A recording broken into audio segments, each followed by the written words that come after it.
आप ब्रजेश जी 3 घंटे के लिए सीबीआई दिलवा दीजिए। मोदी को, अडानी को और अमित शाह को एक बैरक में रखूंगा जेल में डाल के। ये अडानी की नौकर की सरकार चली है। अडानी के नौकर हैं जो देश की सरकार में बैठे। अडानी के नौकरों से हम लोग डरते नहीं। जब तक ये सरकार है, आज की तारीख से लेकर नरेंद्र मोदी जी की सरकार 2024 मई जब तक इसका टेन्योर हो तब तक आप जेल में डाल दीजिए। अभी यहां से निकल रहा हूं, 1 घंटे बाद पकड़ के जेल में डाल दीजिए। आप जेल से डराएंगे हम लोग को, जेल से डराएंगे।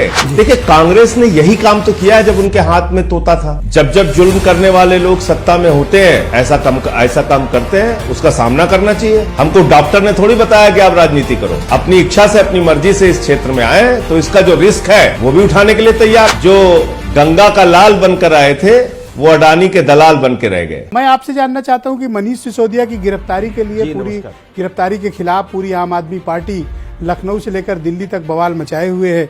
सीबीआई का कहना हमारे पास सबूत हैं और आरोपी के खिलाफ एक आईएएस अफसर गवाह है, हम क्यों न गिरफ्तार करें। हमारे मुख्यमंत्री अरविंद केजरीवाल के दफ्तर पे सीबीआई का छापा हुआ। 7 साल पहले उनके प्रमुख सचिव को गिरफ्तार किया गया, आज तक कुछ नहीं निकला। हमारे 43 विधायकों पे एफआईआर हुआ, मुकदमा हुआ, कोर्ट से लताड़ लगी दिल्ली पुलिस को। और तो और हमारे एक विधायक थे सोमनाथ भारती, उनके कुत्ते को पकड़ने के लिए 40 दिल्ली पुलिस वाले आए थे। 40। ये भी छोड़ दीजिए, हमारे उप मुख्यमंत्री के घर पर पहले सीबीआई का छापा पड़ चुका है। ये दूसरी बार सीबीआई का छापा पड़ा। 14 घंटे घर पे जांच हुई, कुछ नहीं मिला।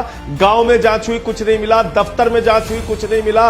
बैंक के लॉकर में जांच हुई, कुछ नहीं मिला। लेकिन सपना आ गया, केस चल रहा है, जेल में डाल दिया। सुंगलू कमेटी बनाई इन्होंने, कहा 400 फाइलों की जांच की, 400 फाइलों की जांच, और कमेटी ने कह दिया कुछ नहीं मिला। दरअसल समस्या क्या है ये समझने की जरूरत है। समस्या है आम आदमी पार्टी की बढ़ती हुई लोकप्रियता। समस्या है अरविंद केजरीवाल की बढ़ती हुई लोकप्रियता। समस्या है मनीष सिसोदिया का शिक्षा मॉडल। पूरे देश में भारतीय जनता पार्टी की एक सरकार बता दीजिए जिसने सरकारी स्कूलों पे इतना काम किया। आज दिल्ली के बच्चे जहां मकड़ी के जाले लगे होते थे, उन सरकारी स्कूल के कमरों में आज एयर कंडीशन कमरे बने हुए हैं।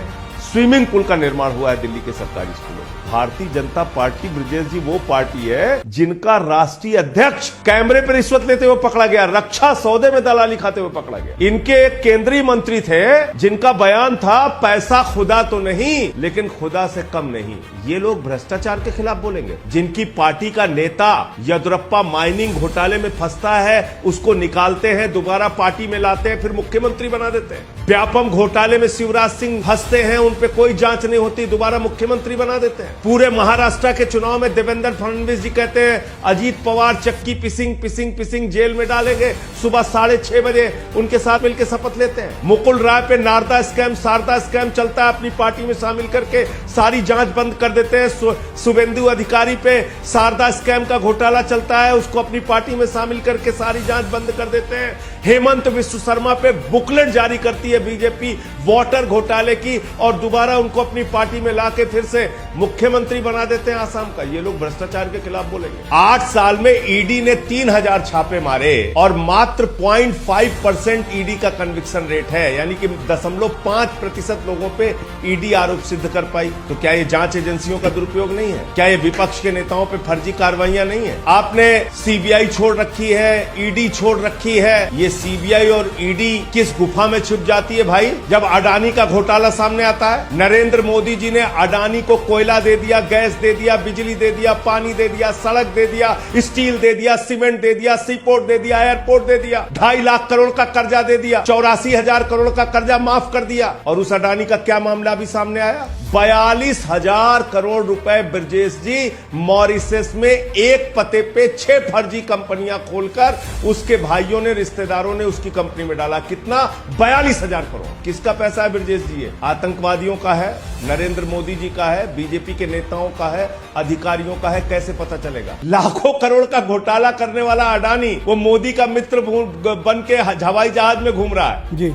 लाखों बच्चों का भविष्य बनाने वाले मनीष सिसोदिया वो जेल में है। आप ब्रजेश जी 3 घंटे के लिए सीबीआई दिलवा दीजिए। मोदी को, अडानी को और अमित शाह को एक बैरक में रखूंगा जेल में डाल के। एक बात मैं आपको ब्रजेश जी बता दूं, अडानी के नौकरों से हम लोग डरते नहीं। ये अडानी की नौकर की सरकार चली है। अडानी के नौकर हैं जो देश की सरकार में बैठे, इनसे हम डरेंगे? जब तक ये सरकार है, आज की तारीख से लेकर नरेंद्र मोदी जी की सरकार 2024 मई जब तक इसका टेन्योर हो तब तक आप जेल में डाल दीजिए। अभी यहाँ से निकल रहा हूँ 1 घंटे बाद पकड़ के जेल में डाल दीजिए। आप जेल से डराएंगे हम लोग को, जेल से डराएंगे। आप बेईमानी करोगे, इस देश के अंदर भ्रष्टाचार करोगे, चंद पूंजीपतियों के साथ मिलकर लाखों करोड़ का घोटाला करोगे। देश के बेरोजगारों की चिंता नहीं है, आपको तालिबान की चिंता है। इस बजट में तालिबान को पैसा दिया गया है, कोई पूछने वाला है इनसे? आप मुझे बताइए, बेरोजगारों के लिए पैसा नहीं है, महंगाई कम करने के लिए पैसा नहीं, किसानों के फसल के दाम के लिए पैसा नहीं, तालिबान को देने के लिए सैकड़ों करोड़ रुपए। कोई इनसे सवाल पूछने वाला है? उस अडानी के एयरपोर्ट पे हजारों करोड़ की ड्रग्स पकड़ी गई, उस पर कार्रवाई नहीं करते आप। अरविंद केजरीवाल से इतनी नफरत पाल के रखे हो। देखिए, कांग्रेस ने यही काम तो किया है जब उनके हाथ में तोता था। सुप्रीम कोर्ट ने कहा था तोता है सीबीआई, और इसी तोते का गलत इस्तेमाल उन्होंने, जब वो सत्ता में थे, उन्होंने किया। तो अब वो कैसे बोलेंगे? जब जब जुल्म करने वाले लोग सत्ता में होते हैं, ऐसा काम करते हैं, उसका सामना करना चाहिए। हमको डॉक्टर ने थोड़ी बताया कि आप राजनीति करो। अपनी इच्छा से, अपनी मर्जी से इस क्षेत्र में आए तो इसका जो रिस्क है वो भी उठाने के लिए तैयार। जो गंगा का लाल बनकर आए थे वो अडानी के दलाल बन के रह गए।